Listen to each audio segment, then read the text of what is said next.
मैं भारत को भारतीयता की मान्यता के आधार पर फिर से खड़ा करना चाहता हूं, उस काम में लगा हूं। सवेरे से शाम तक आपका दिन कैसे बीतना चाहिए, ये पूरा का पूरा आपके आचार में आता है। दिनचर्या, दिन को कैसे बिताना, ऋतुचर्या, ऋतु माने जो मौसम बदलते हैं उसमें आपका आचरण कैसा होना चाहिए। अभी एक खास तरह का मौसम आ गया बारिश का, तो उस समय आचरण कैसा होना।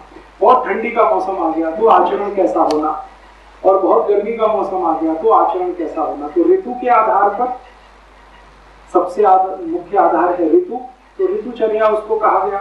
और दिन सवेरे से शाम तक, तो सवेरे से शाम तक और ऋतु के आधार पर अगर आप अपना जीवन चलाना शुरू करें तो आप भारतीयता में वापस आ जाएंगे। अब आप बोलेंगे इसके बारे में कुछ माहिती है क्या? हाँ है, छोटी छोटी माहिती है, छोटी छोटी बातें हैं जिनको आप ध्यान रखते हैं। सबसे बड़ी बात यह है कि आप समशीतोष्ण जलवायु में रहते हैं तो शरीर भी समशीतोष्ण रहे, समशीतोष्ण हर जगह सम में रहे शरीर। आयुर्वेद में भी ये कहते हैं कि वात पित्त कफ तीनों सम में रहे। भारतीय लोगों के लिए ये अत्यंत आवश्यक है। तो शरीर की कोई भी अवस्था सम से ना जाए, माने ज्यादा सोए नहीं एक, क्योंकि सम टूटेगा, ज्यादा जगह भी नहीं, उसमें भी सम टूटेगा। तो जगना और सोना दोनों संतुलित नियमित है। तो शास्त्रों के आधार पर भारत के लिए जगने और सोने की जो अवधि तय की गई है वो दो तरह से तय की गई है। एक तो ऐसे लोग जो शरीर श्रम बहुत करते हैं, और एक तो ऐसे लोग जिनका शरीर श्रम कम है। तो जो शरीर श्रम ज्यादा करते हैं उनके लिए सोना कम से कम 8 घंटे और जगना 16 घंटे। सोना 8 घंटे, जगना 16 घंटे। शरीर श्रम करने वालों को स्पष्ट निर्देश है भारतीय शास्त्रों में कि जिंदगी का 1/3 हिस्सा उनको सोना ही पड़ेगा शरीर को सम रखने के लिए। लेकिन जो शरीर श्रम ज्यादा नहीं करते उनके लिए सोने का है 6 घंटे और जगना है 18 घंटे। अब आप देख लीजिए आप किस कैटेगरी में आते हैं। अगर शरीर श्रम नहीं है आपका तो 6 घंटे सोना पर्याप्त है, और शरीर श्रम है तो 8 घंटे। लेकिन कभी कभी एक छूट दी गई है, वो ये कि आपका शरीर जब स्वस्थ महसूस करे उतनी देर सो लेना।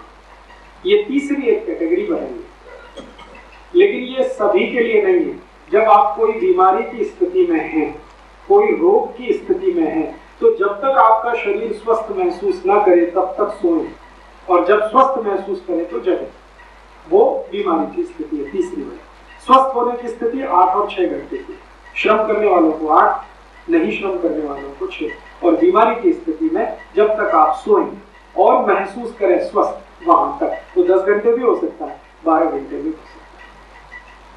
ठीक है। हमारे भारतीय शास्त्रों में एक स्पेशल कैटेगरी है, अलग से लिखा गया है बच्चों के लिए। बच्चे होते हैं 1 साल की उम्र तक के बच्चों को 18 घंटे सोना, 3 साल तक की उम्र वालों को 16 घंटे, 5 साल तक की उम्र वालों को 14 घंटे, और उससे आगे 7-8 साल के हो जाएं तो 12 घंटे, फिर 10 साल के हो जाएं तो 8 से 10 घंटे। जैसे ही वो 12 साल क्रॉस करें तो 8 घंटे। जो शरीर श्रम वाले हैं उसी कैटेगरी में आ जाए। और 15 साल की उम्र का लड़का या लड़की माना जाता है कि वो मनुष्य होने की स्थिति में है, तो फिर वही श्रम वाला अगर मानसिक श्रम करता है तो 6 घंटे, शरीर श्रम करता है तो 8 घंटे। तो आप इस फॉर्मूले को अपने जीवन में हमेशा ध्यान। ठीक है, तो सोना जगना हुआ। अब इसमें थोड़ा आगे है आचार, सोना जगना। अब अगर आपने सोना जगना फिक्स किया है तो टाइम फिक्स करना। अगर आपकी 8 घंटे की नींद आपको पूरी करनी है तो रात को कितने बजे सोना आपके लिए फिक्स करना पड़ेगा। 8 घंटे की नींद चाहते हैं तो रात में कम से कम आपको 8 बजे 9 बजे तक तो सो ही जाना पड़ेगा, तभी 8 घंटे की नींद हो सकती है। तो इसका माने ज्यादा देर रात्रि जागरण भारतीय संस्कृति के प्रतिकूल है, तो ज्यादा रात्रि जागरण ना करें। लेकिन समय विशेष पर कोई ऐसी परिस्थिति है जिसमें आपको जागरण करना ही पड़े तो वो साल में 2-4 दिन से ज्यादा नहीं होना चाहिए। अभी जैसे समय विशेष कोई आया, आपके घर में कोई पूजा हो रही है, महाभारत का पाठ या मान लीजिए रामचरितमानस का अखंड पाठ हो रहा है तो 24 घंटे पूरा होता है, तो उसमें एक विशेष परिस्थिति है। तो साल में एक दिन आप ऐसा, 2 दिन, ज्यादा से ज्यादा 5-6 दिन, हफ्ते भर का पीरियड है जो आप इसके लिए निकाल सकते हैं, लेकिन रोज का ये नहीं है। तो आप जरा सोचिए कि बेचारे ये लोग जो कंप्यूटर पर बैठ के अमरीकियों का काम करते रहते हैं, जिनको आप सॉफ्टवेयर एक्सपर्ट्स कहते हैं या बिजनेस प्रोसेस हाउसिंग में काम करते हैं, ये सब लोग भारतीय संस्कृति के विपरीत हैं। रात को सोते हैं, रात को जगते हैं, दिन को सोते हैं, और इसी का दुष्परिणाम है 35-40 की उम्र तक आते आते किसी को दमा, किसी को अस्थमा, किसी को हार्ट अटैक, किसी को डायबिटीज, किसी को नपुंसकता, ये सबसे ज्यादा बढ़ गई।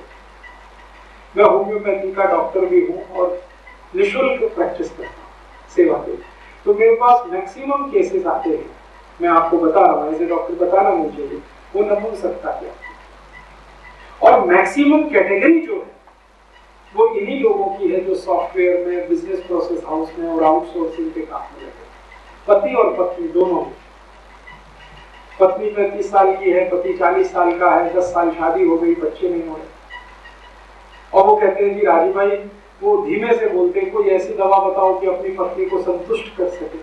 तो मैं उनको मजाक करता हूँ कि यार तुमने पुराने राजा महाराजाओं की कहानियां नहीं पढ़ी? कहते क्या कहानी? मैंने कहा एक एक राजा के पास 100 रानी होती थी, कैसे संतुष्ट करता था, तुम एक को नहीं करता। तभी वो परेशान हुआ। मैंने तो सोचो तो सही कि एक राजा के पास 100 रानी को संतुष्ट तो करता होगा, नहीं तो भाग जाएंगी कि नहीं, कैसे रहेंगी उसके पास, और तुम एक को नहीं संतुष्ट कर पा रहे, तो तुम्हारे जीवन शैली में और राजा के जीवन शैली में क्या अंतर आया जरा देखो। तब उनको रियलाइज, ये नपुंसकता सबसे बड़े पैमाने पर फैल रही है इस क्लास में जो सॉफ्टवेयर में काम कर रहे हैं या बिजनेस प्रोसेस हाउस में काम कर रहे हैं। मुझे ये कहते हुए बहुत डर लगता है कि इस पूरे क्लास में 70% नपुंसक, स्त्री और पुरुष, 70%। इसलिए उनके यहाँ बच्चे ज्यादा नहीं हुए। आपको ऐसा लगता है कि वो बच्चे करना नहीं चाहते, हो ही नहीं रहे, करना नहीं चाहते, वो बात अलग, हो ही नहीं रहे, क्योंकि जीवन शैली का ये जो बिल्कुल उल्टा हो गया, रात को जगना, सुबह को सोना, यहां तो बहुत तकलीफ है।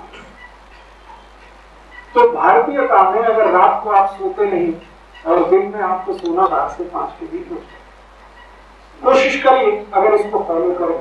इसको फॉलो करने में जो सबसे बड़ी रुकावट आपके घर में है, अगर आप उस पर विजय पा लें तो ये आसान है।